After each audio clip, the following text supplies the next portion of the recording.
Pedro wasn't just a fan of MrBeast. He saw him as a mentor, a practical guide to becoming famous, to making internet history. Every video watched, paused, rewound. Every challenge mentally recorded as a step to follow. But what started as admiration turned into obsession when MrBeast posted a video titled, "I survived the 5 deadliest places on Earth." One of those places was Isla da Queimada Grande, also known as Snake Island.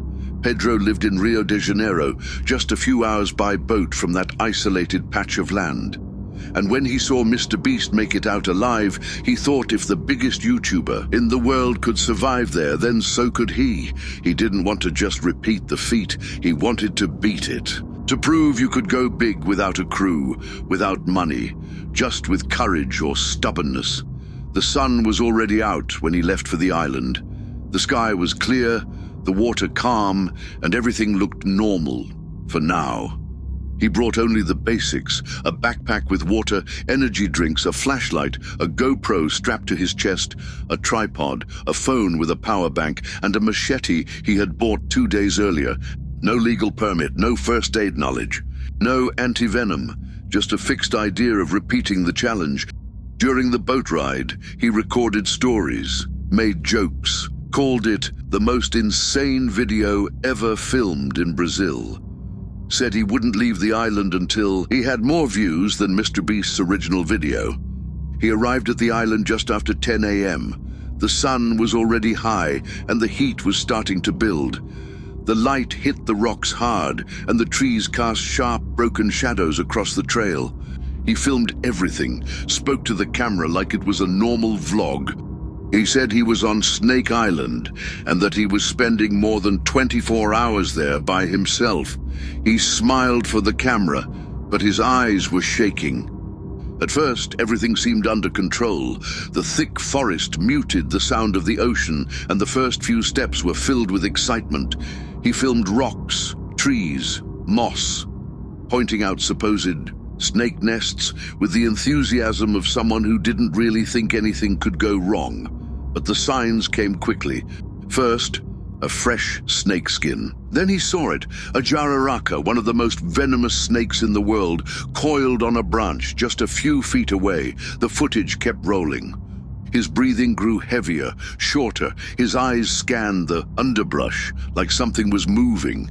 He jerked his head from side to side. At one point, the tripod fell over. He cursed under his breath, grabbed it quickly, wiped the lens with his sweaty shirt. Second by second, the tone shifted. Tension was already taking over everything, even the light looked darker. Around 1 p.m., the heat was unbearable. He was drenched in sweat, his eyes red, his voice low. He was speaking more to himself than to the audience. "This place is way scarier than I thought.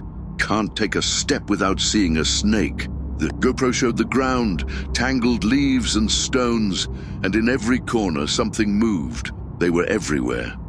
Pedro started speaking less to the camera. He was shaking more than before. The audio was crackling, like the sweat and dirt were damaging the equipment. He wasn't smiling anymore. He walked with the machete held out in front of him like he was at war, and he was. By 4 p.m., he started a desperate live stream. The title, "I'm trapped on Snake Island. Please, someone help me."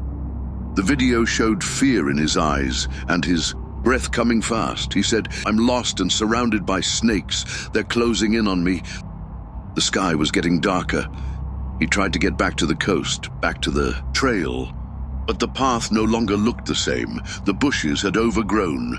The vegetation seemed to move with the wind, but it wasn't the wind. In the footage, you could see it. A jararaca curling around a branch above his head. Another sliding past his right foot. He tried swinging the machete to clear the way, but it only stirred up what was around him. He fell. The camera fell with him. His body was bitten more than 10 times, some on his neck, others on his arms and legs. He still tried to crawl away. The drag marks in the dirt showed he pulled himself toward the boat for nearly 20 meters before collapsing. The final footage from the camera showed night falling.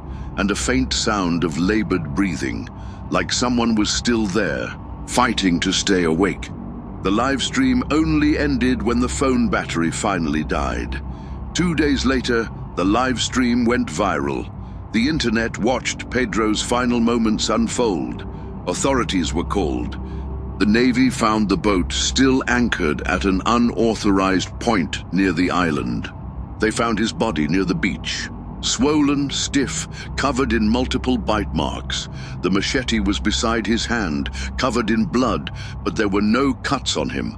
The blood was from the snakes he tried to kill, but there were too many. His body was removed under full biosurveillance. The spot where he was found had at least 20 snakes visible within a 10-meter radius. Experts said he survived far longer than anyone should have, but not long enough. The full footage, recovered from the camera, was posted with his family's permission as a warning. At the end of the video, he says, "I just wanted to do something big, be remembered, that's all." And he was, just not the way he expected. Would you have the guts to spend a night alone on Snake Island? Let me know in the comments.